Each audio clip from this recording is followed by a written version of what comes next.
ప్రభువా నిన్నుండునట్లు ప్రతి చోట నీ సాక్షిగా ప్రభువా నిన్నుండునట్లు ఆత్మాభిషేకము నిమ్ము ఆత్మీయ రూపుండ. సరే వాక్యం చదవండి. మొదటి దినమునందు ఫిలిప్పీ 6 కదండి. మీరు నాతో పాలివారే ఇండుట చూచి మీలో ఈ సత్క్రియ నారంభించిన వాడు యేసుక్రీస్తు దినము వరకు దానిని కొనసాగించునని రూఢిగా నమ్ముచున్నాను. కనుక మీ అందరి నిమిత్తము నేను చేయు ప్రతి ప్రార్థనలో ఎల్లప్పుడూ సంతోషముతో ప్రార్థన చేయుచు నేను మిమ్మల్ని జ్ఞాపకము చేసుకున్నప్పుడెల్లను నా దేవునికి కృతజ్ఞతాస్తుతులు చెల్లించుచున్నాను. చాలండి. ఇది మరి పౌలు గారికి ప్రవహించిన సంఘముల విషయంలో ఆయన దేవునిని స్తుతించుచు వారి యొక్క ఆత్మీయ జీవితం ఎలా ఉందో దానిని బట్టి నేను దేవుని స్తుతిస్తున్నానని సాక్ష్యం ఇస్తున్నారండి కదండి. ఇది సంఘమును గూర్చిన సాక్ష్యం అండి. పౌలు గారి జీవితంలో కూడా మనం చూస్తే ఆయన రాసినటువంటి పత్రికలన్నిటిలో కూడా ఆ సంఘాన్ని గురించి సంతోషించే చోట సంతోషిస్తూ దేవుని స్తుతించారు. మరి ఒక్కొక్కసారి కొన్ని సంఘములలో వారు కొంచెము దేవునికి దూరం అయ్యారు అంటే ఆయన ఒక మాట ఉపయోగించారు. నేను మీ దగ్గరికి ఎలా రావాలనుకుంటున్నారు? నేను బెత్తంతో రానా అని అడిగారు ఒకసారి కదండి. నేను బెత్తముతో రావాలినా అంటే బెత్తము ఎందుకు?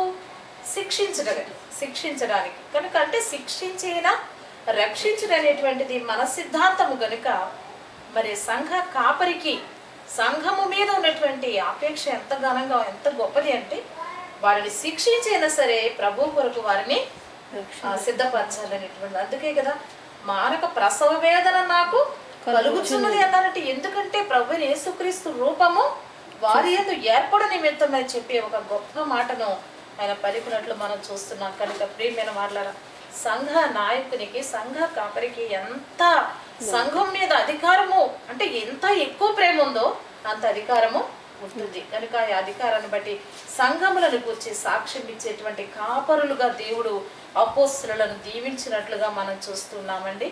తర్వాత ఇంకా నాకు సమయం మరి ఎక్కువ లేదు కనుక నేను ముగించేస్తానండి.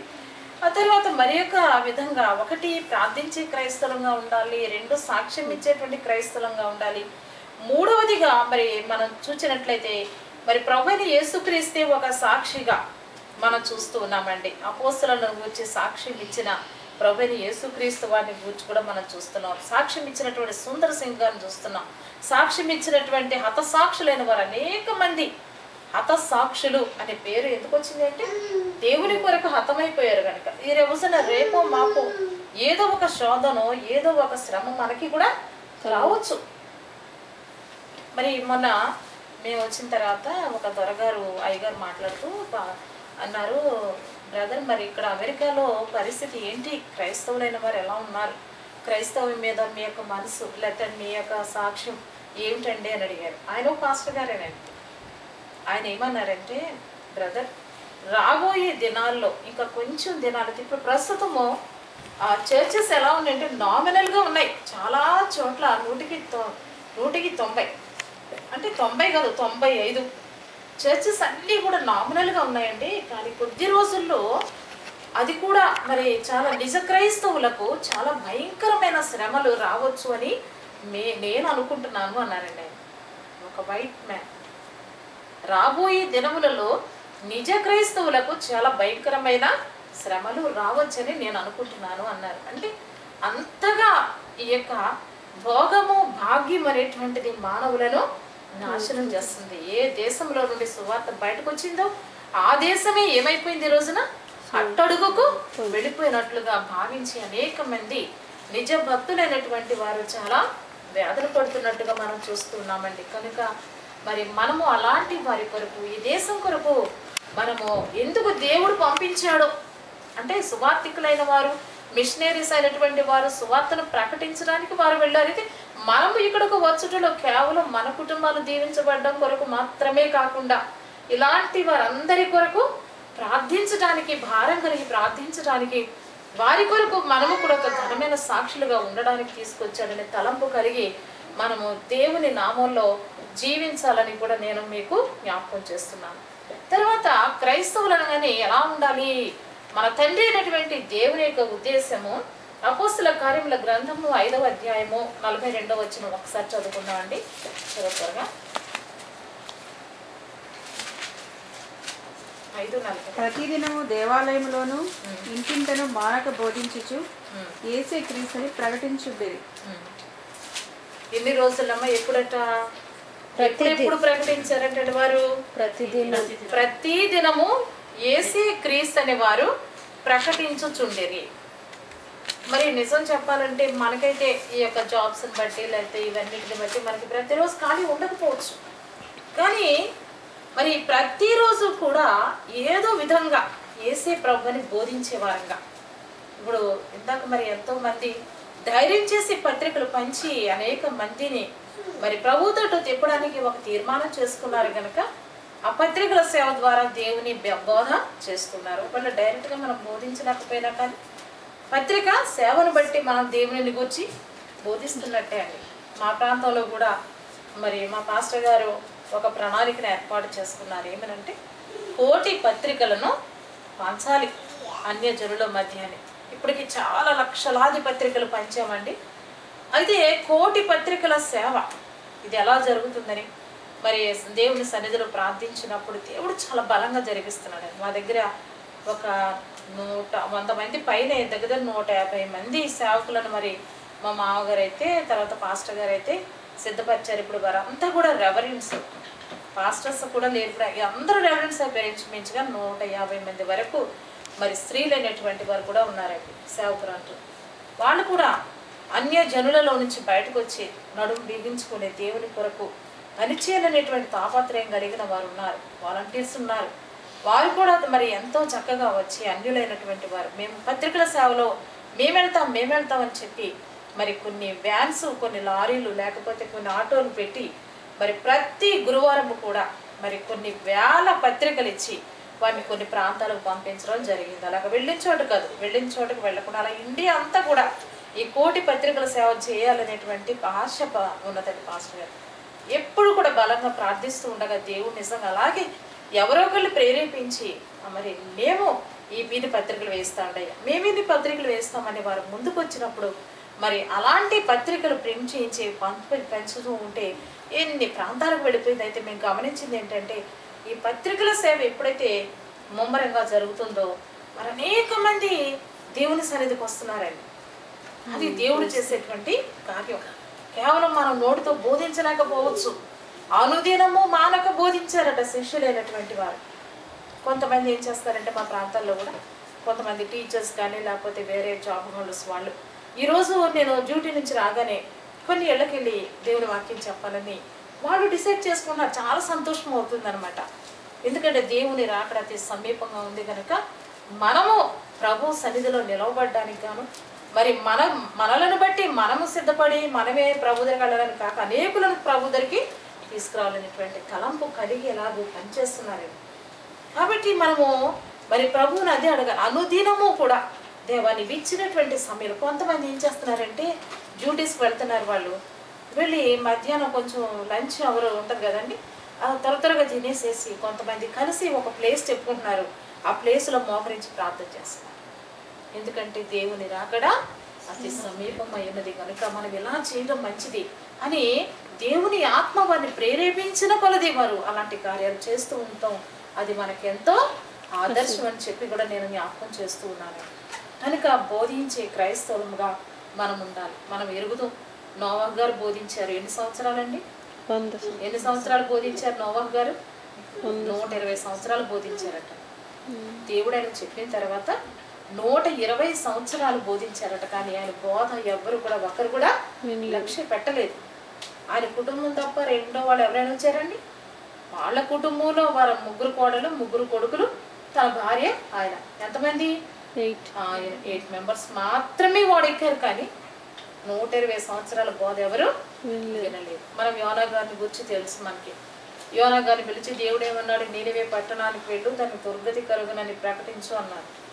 యోనా గారు ఏం చేశారు? అమ్మో వాడు చాలా దుర్మార్గులు, నేను ఆ పట్టణానికి వెళ్ళను అని దేవునితో చెప్పలేదు. కానీ ఏం చేశాడు ఆయన? తర్షీషు వెళ్ళే ఓడెక్కేశారంట.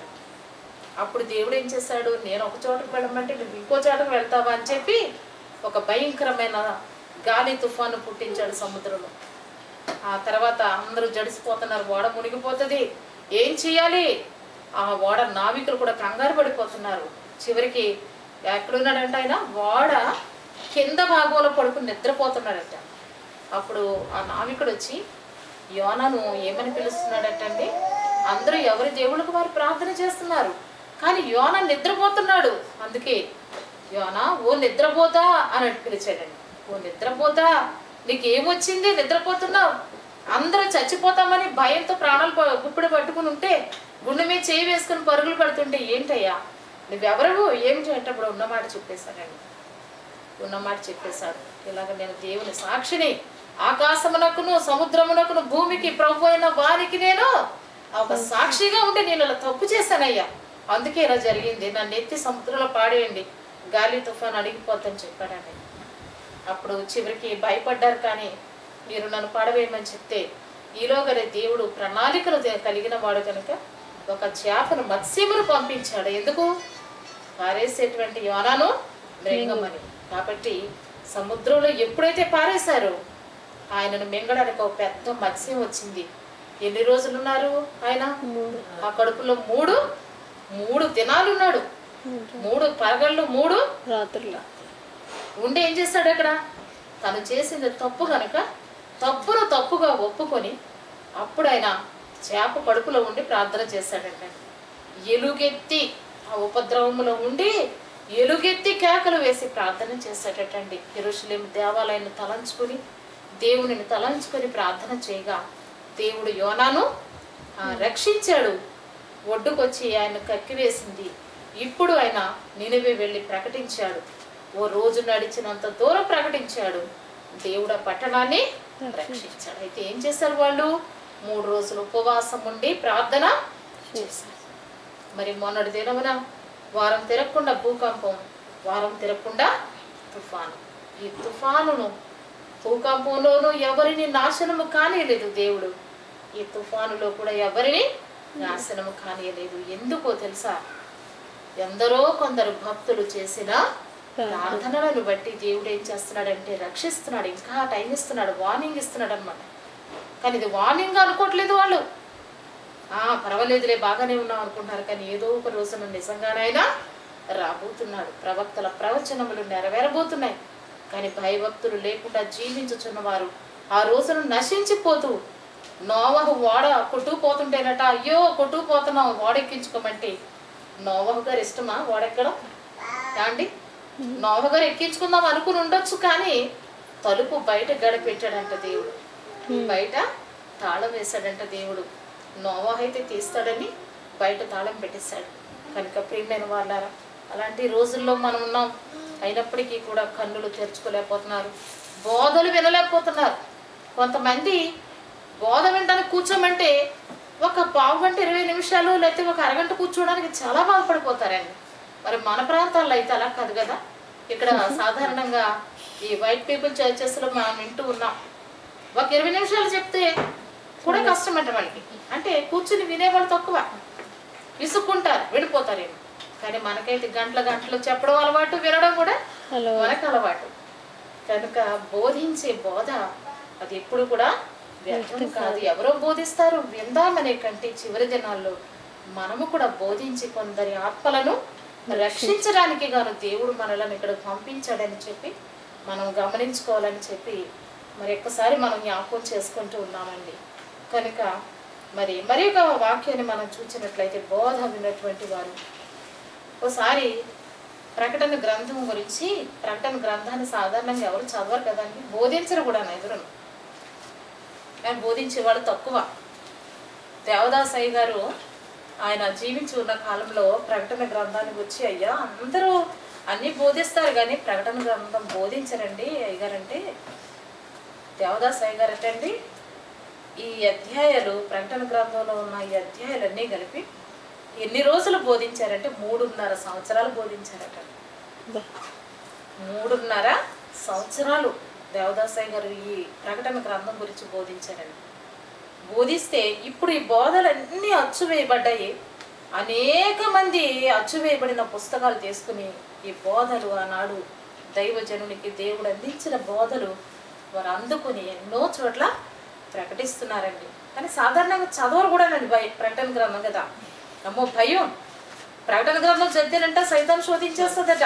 అసలు ఏం మాట్లాడతారో తెలియదంటే సాతాను ఎక్కడికి వచ్చేసరికి వచ్చేస్తుంది అనమాట. ఇంతవరకు పట్టుకున్న దానికంటే ప్రకటన దగ్గరకు వచ్చేసరికి ఇంకా పట్టుకున్నది. ఎందుకంటే వాడి ఉనికి వాడి గుట్టు మట్టు అన్ని ప్రకటన గ్రంథంలో ప్రభు బయలుపరిచేశారు.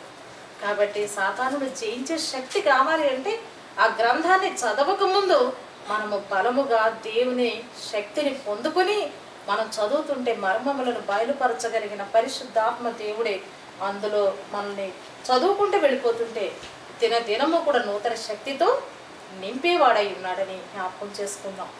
తర్వాత ఇంకెలా ఉండాలి అంటే క్రైస్తవులైనటువంటి వారు మరి ఒకటే ప్రార్థించే వారంగా ఉండాలి, బోధించే వారంగా ఉండాలి, సాక్ష్యం ఇచ్చే వారంగా ఉండాలి.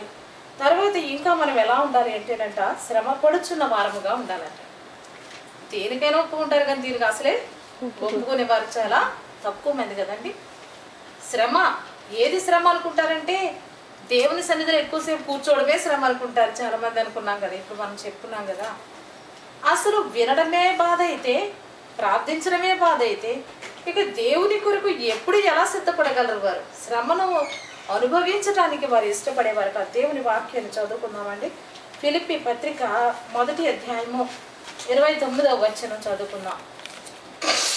ఏలైనగా మీరు నా యందు చూచినట్టు నా యందున్నది మీరిప్పుడు వినుచున్నట్టు పోరాటము మీకు కలిగి ఉన్నందున క్రీస్తునందు విశ్వాసం ఉంచుట మాత్రమే కాక ఆయన పక్షమున శ్రమబడుటయు ఆయన పక్షమున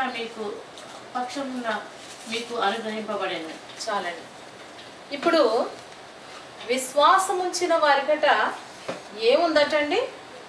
విశ్వాసం ఉంచిన వారికి శ్రమపడుటయు కూడా. ఇది మరి చాలామంది యేసుక్రీస్తు ప్రభు వారిని నమ్ముకున్న వారు వాళ్ళు ఏమనుకుంటారంటే మాకు చాలా యేసు ప్రభు వారు బాధలు తీసేస్తారు, వ్యాధులు తీసివేస్తారు, యేసు ప్రభు దగ్గరికి వస్తే సమృద్ధిగా ఉంటుందంట, అన్నీ దొరుకుతాయంట. ఇలాంటి సాధారణంగా అన్యులైనటువంటి వారు ఇలాంటి తలంపులు కలిగి ప్రభు నామూలకు వస్తారు కదండి. కష్టాలు ఉన్నప్పుడే యేసుక్రీస్తు ప్రభు వారి దగ్గరికి వస్తారు. ఎందుకంటే ప్రార్థనకు వెళ్తే ఇవన్నీ ప్రభు తీసేస్తారండి. కరెక్టే. కానీ ఏమని బోధించారంటే అపోస్తులైన వారు వెళ్ళిన ప్రతి స్థలంలో కూడా విశ్వాసం వచ్చినటువంటి మీరు శ్రమపడుట కూడా నేర్చుకోవాలి. ఈ బోధ చేసేవారు చాలా తక్కువ మంది. మీరు యేసు ప్రభువును నమ్ముకున్నారు, ముందు ప్రభు దగ్గరికి ఆకర్షింప చేయడం మంచిదే. కానీ తర్వాత ఏం చేయాలి? ఆకర్షించబడిన తరువాత యేసుక్రీస్తు ప్రభు వారు ఎలా శ్రమపడ్డారో మనము కూడా అలా శ్రమపడాలనేటువంటి పాఠమును వారికి నేర్పించాలి. అందుకే మరి ఫిలిప్పీ పత్రికల మాట విశ్వాసం ఉంచుటయే కాదు కానీ మనము శ్రమ పడవలసినటువంటి వారమై ఉన్నామని చెప్పి ఆ రోజు వారికి చెప్పారు. ఈరోజు మనం కూడా అదే నేర్చుకోవాలని ప్రభు తెలియచేయుచున్నారండి. ప్రభువు నందు శ్రమ పడుట మనము నేర్చుకోవలసిన వారమై ఉన్నాము. మరి 2 తిమోతి 3వ అధ్యాయము 12వ వచనంలో ఒక మాట ఉన్నది. క్రీస్తు యేసునందు సద్భక్తితో బ్రతుకను ఉద్దేశించు వారందరికీ ఏమొస్తుందటండి? చదవండి ఒకసారి. 2 తిమోతి 2 తిమోతి పత్రిక 3వ అధ్యాయము 12వ వచనం. క్రీస్తు యేసునందు సద్భక్తితో బ్రతుకు ఉద్దేశించి వారందరూ హింస పొందుదురు. క్రీస్తు యేసునందు సద్భక్తితో బ్రతుక ఉద్దేశించు వారు ఏమొస్తుందట వారికి? ఇప్పుడు మన ప్రభు అయిన యేసుక్రీస్తునందు సద్భక్తితో మంచి భక్తి కలిగి జీవించాలనుకుంటున్నాం. కానీ రేపు ఏం రాబోతుంది మనకి? ఏం రాబోతుందమ్మా? హింస రాబోతుందట. హింస అంటే ఎలాంటి హింస? ఎలాంటి హింస రాబోతుంది? క్రైస్తవులైన వారికి ఎలాంటి హింసలు వస్తాయో మనకు తెలుసు. ఆరంభ కాలంలో ఆదికాల క్రైస్తవ సంఘములో ఎలాంటి హింసలైతే వచ్చాయో ఇప్పుడు ఈ కడవరి దినాల్లో కూడా అలాంటి హింసలు రాబోతున్నాయి. హింస అనేటువంటిది ఎలా ఉంటుంది? హతసాక్షుల జీవితాలు మనం చదివినప్పుడు వారు ఎలా హింసించబడ్డారు. ఒకసారి ఒక తల్లి ఉందట, ఒక తల్లి ఒక కుమార్తె ఉన్నారు. మంచి భక్తి కలిగి జీవిస్తున్నారు వారిద్దరు. అయితే మరి తల్లి చాలా భక్తి గలది, చిన్న పాప ఒక 4 years ఉంటాయి, పాప కూడా చాలా భక్తి గలది. వారి జీవితంలో మనం చూసినప్పుడు రోజున వారిద్దరూ పట్టబడి ఆ తల్లిని ఒక వైపున ఉంచి ఆ కుమార్తెనట ఆ అధికారి ఏం చేస్తున్నాడంటే, నువ్వు యేసుక్రీస్తు ప్రభు దేవుడు కాదని చెప్పు, నీ కుమార్తెను వదిలేస్తామంటున్నారు. కుమార్తెను బంధించారు. ఆమె నేను చెప్పనంటుంది. ఈ కుమార్తె అలాగే చూస్తుంది వాళ్ళ అమ్మనంట. మరలా వస్తున్నారు, వచ్చి నీవు చెప్పిన మాట వినవా అంటే వినను అన్నప్పుడు ఆ కుమార్తెను రకరకాల బాధలు పెడుతున్నారు. చెయ్యి విరుస్తున్నారట, కాలు విరుస్తుంటే కేవో మన బిడ్డ ఏడుస్తూ ఉంటే ఆ ఏడ్చే బిడ్డను చూసి తల్లి మనసు కరిగిపోతుంది. చివరికి ఎంతగా హింసించారంటే తల మీద ఉన్న వెంట్రుకలన్నీ చేతితో పట్టి లాగితే ఆ బిడ్డ ఆ వెంట్రుకలతో పాటు పైన ఉన్న స్కిన్ కూడా బయటికి ఊడొచ్చేస్తుందట. అప్పుడు వాళ్ళ తల్లి నేను యేసుప్రభుని విడిచిపెట్టేస్తాను అని అనబోతుంటే ఆ చిన్న పాప అంటుందంట, అమ్మా నీవు అలాగునా అనవద్దు, నీవు అలాగున అనవద్దమ్మా, ఏసై కొరకు చనిపోవడం నాకు ఇష్టము అని చెప్పి ఆ పాప చివరికి ప్రభు కొరకు హతసాక్షి అయిపోయింది. ఎంత పాప అండి? 4 years. అంటే యేసుక్రీస్తునందు కలిగినటువంటి సద్భక్తి ఎంతవరకు తీసుకువెళ్తుంది అంటే ప్రభు కొరకు మన ప్రాణాలు పెట్టేంత వరకు నడిపిస్తుంది అనమాట. కానీ రేపు రాబోయే దినాల్లో ఎలాంటి హింస వస్తుందో తెలియదు. కానీ క్రైస్తవ సంఘానికి ఎలాంటి భక్తులంగా మనం ఉంటామో, ప్రభు కొరకు హింసించబడే వారిగా ఒప్పుకుంటామో, లేకపోతే అంతట్లోనే భయపడి మన విశ్వాసమును విడిచిపెట్టేస్తాము. అందుకే ప్రభు అంటున్నారు కదా, నేను వచ్చేసరికి మీలో విశ్వాసం ఉండుట నేను కనుగొంటున్నా అన్నారండి. ఒక క్వశ్చన్, ఆ క్వశ్చన్ అప్పుడప్పుడు జ్ఞాపకం చేసుకుంటుంటే భయం వేస్తుంది. ఎందుకంటే మీలో విశ్వాసం ఉండుట కనుగొందున, విశ్వాసము లేని వారు క్రీస్తు ప్రభువు వద్దకు ఆకర్షించబడలేరు, మేఘం ఎక్కలేరు. కనుక ప్రభు అలాంటి మిగిలిపోయే వారి అంతస్తులో మమ్మలను ఉంచవద్దు. నేను ఎలాంటి హింసైనా పర్వాలేదు, ఉపద్రవమైన, ఖడ్గమైన, కరువైన, వస్త్రహీనతైన పౌలు గారి సాక్ష్యం ఏదో మన సాక్ష్యము అలాంటిది.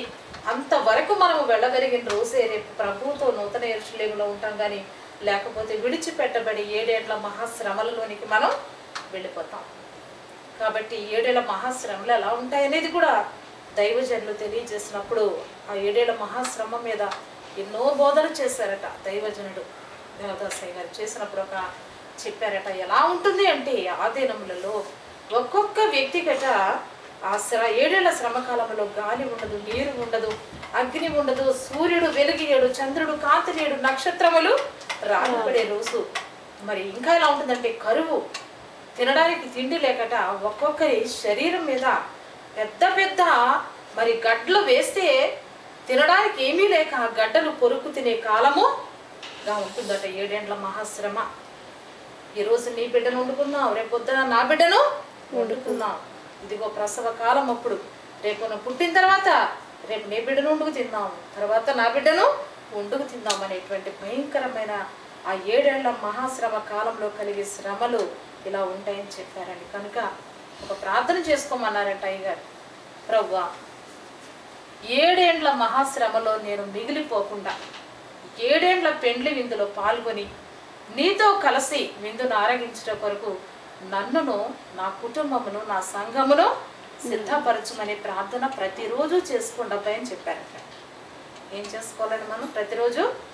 ప్రభువా నన్నును, నా కుటుంబమును, నా సంఘమును 7 ఏళ్ల మహాశ్రమలలో మిగిలిపోకుండా 7 ఏళ్ల పెండ్లి విందులో పాల్గొనేటట్లు రాకడకై మమ్మల్ని సిద్ధపరచమనే ప్రార్థన ప్రతిరోజు చేసుకోవాలని తెలియజేశారండి. కనుక రాకడ దినాల్లో ఉన్నాం మనం.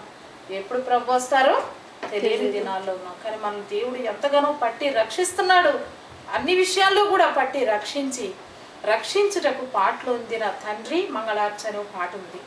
కనుక మరి మన ఎన్ని విషయాల్లో ఎన్నిటిలో దేవుడు రక్షిస్తున్నాడు. మన అందరం కూడా ఒక్కొక్కసారి దేవుడు రక్షించిన విధానాన్ని బట్టి అందరము గొప్ప సాక్షులమైనాము. కనుక ప్రభు కొరకు శ్రమ పడేటువంటి వారంగా ఉంటూ మొదటి పేతురు పత్రిక 4వ అధ్యాయము 1వ వచనములో అక్కడ వ్రాయబడిన మాట, క్రీస్తు శరీరమందు శ్రమపడెను గనుక మీరును అట్టి మనస్సును ఆయుధముగా ధరించుకొనుడి.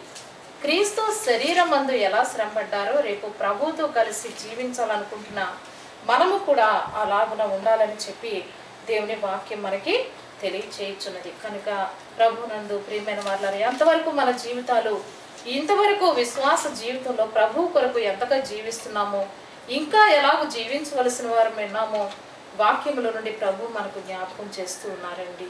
కనుక మనం అందరం కూడా ఎలా ఉండాలట? యేసు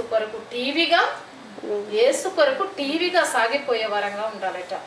మరి నేను సరిగా పాడలేకపోతున్నాను కానీ ఆ పాట, యేసుతో టీవీగాను పోదమా, అడ్డుగా వచ్చు వైరి గెల్వను, యుద్ధనాదంబుతో పోదమా, యుద్ధనాదంబుతో పోదమా. కాబట్టి యేసు కొరకు టీవీగా నడిచి వెళ్లే వారంగా ఉండాలని దేవుడు మనతో మాట్లాడుచున్నాడు. తర్వాత ఇంకెలా ఉండాలి? 1 తిమోతి పత్రిక 1వ అధ్యాయము 12వ వచనము. పూర్వం దూషకుడను హింసకుడను హానికరుడనైన నన్ను తన పరిచర్యకు నియమించి నమ్మకమైన వానిగా ఎంచినందుకు నన్ను బలపరిచిన మన ప్రభువైన క్రీస్తు యేసుకు కృతజ్ఞుడనై ఉన్నాను. తెలియక విశ్వాసం వలన చేసితిని గనుక కనికరింపబడితిని. మరియు మన ప్రభువు యొక్క కృపయు క్రీస్తు యేసునందున్న విశ్వాసమును ప్రేమయు అత్యధికముగా విస్తరించింది. ఎందుకంటే ప్రభువులో వారు ఎలా జీవించుచున్నారో ఎంత నమ్మకంగా మరి తెలియచేస్తూ 2 తిమోతి 2వ అధ్యాయం 3వ వచనం ఒకసారి చదువుతున్నాండి. ఎలా ఉండాలి అంటే, అక్కడ క్రీస్తు యేసు ప్రభు వారి యొక్క మంచి సైనికుడి వల్లే మనము ఉండాలి అని ప్రభు కోరుచున్నారు. మంచి సైనికుడు ఏం చేస్తాడు? తన రాజ్యం కొరకు ప్రాణం పెడతాడు. అలాగే మనం కూడా ప్రభువు కొరకు, ప్రభువు యొక్క రాజ్యం కొరకు ప్రాణం పెట్టే వారంగా, శ్రమ పడే వారంగా ఉండాలి. ఒకసారి మాట చదవనమ్మా. క్రీస్తు యేసు యొక్క మంచి సైనికుని వలె నాతో కూడా శ్రమను అనుభవించము. చాలండి. క్రీస్తు యేసు యొక్క మంచి సైనికుని వలె నాతో కూడా శ్రమను అనుభవించమని ఇక్కడ తిమోతి గారు తెలియచేస్తున్న సంగతిని మనం జ్ఞాపకం చేస్తున్నాం. 2వ పత్రిక 11:12 చూస్తే అదే మాట, సహించిన వారమైతే ఆయనతో కూడా ఏలుదుము అన్నారు. అంటే సహించిన వారమైతే ఏం సహించాలి? శ్రమలన్నీ సహించాలి, భరించాలండి. మరి మా మామయ్య గారు, నేను సమయం ఎక్కువ అవుతుందండి, ఇంకో 5 నిమిషాలు ముగించేస్తాను. మా మామయ్య గారు మరి వారు చాలా భాగ్యవంతులండి. ఒకప్పుడు కంసాల బ్యాగ్ అనే ఊర్లో వారికి ఎంతో విస్తారమైన పొలములు. ఆ రోజుల్లో మిషనరీస్ వస్తే మా భార్య ఇంట్లోనే ఆతిథ్యం, మరి ఎంతో మంది పాలేళ్ళు అన్నీ అంత ఘనంగా ఉండేవారు. అయితే ఒక రోజున ఆయన చిన్నప్పటి నుంచి కూడా ఆయనకి ఎక్కువ ధ్యానం అంటే చాలా ఇష్టం అండి. చిన్న పిల్లడప్పటి నుంచి కూడా గడ్డి మెట్ల మీద కూర్చుని ధ్యానం చేసేవారట. తండ్రి చనిపోయారు, వాళ్ళ తాతయ్య గారు జీవరత్నం ఎక్కడ అంటే మా బాబు పేరేనండి, మా మామగారి పేరు. ఎక్కడ అని వెతుక్కుంటూ వెళ్తే ఎక్కడ చూసేవారు? పొలాల గట్ల మీద, చెట్ల కింద ధ్యానం చేసుకుంటా. రాత్రులు అయితే వెన్నెల్లో చిన్న చిన్న గడ్డి మెట్లు కూర్చొని ధ్యానం చేసుకుంటూ ఉండేవారట. అయితే ఒక రోజున దేవదూత వచ్చి శిరస్సును ఇలా తట్టి అందట, జీవరత్నం ఈ శిరస్సులో నీవు ఎంతకాలం దాస్తావు నీవు అందట. ఒక మధ్యాహ్నం 3 గంటల వేళ వచ్చి ఉలిక్కి పడి లేచారట.